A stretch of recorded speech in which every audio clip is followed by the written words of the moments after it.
পঞ্চগড়ে প্রতিবন্ধী ও প্রতিবন্ধকতার ঝুঁকিতে থাকা ব্যক্তিদের মাঝে বিনামূল্যে সহায়ক উপকরণ বিতরণ করা হয়েছে।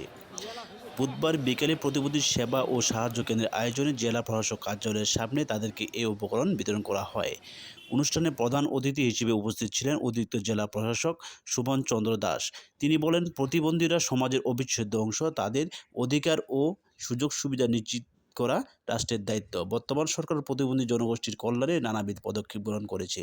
এই সহায়ক উপকরণ তাদের জীবনমান উন্নত করতে সহায়ক ভূমিকা রাখবে। উপকারভোগীদের মাঝে ট্রাইসাইকেল ৫টি, হুইলচেয়ার ২১টি, ওয়াকার ৩টি, অক্সিলারি ২ জোড়া এবং এলবো ১টি দেওয়া হয়েছে।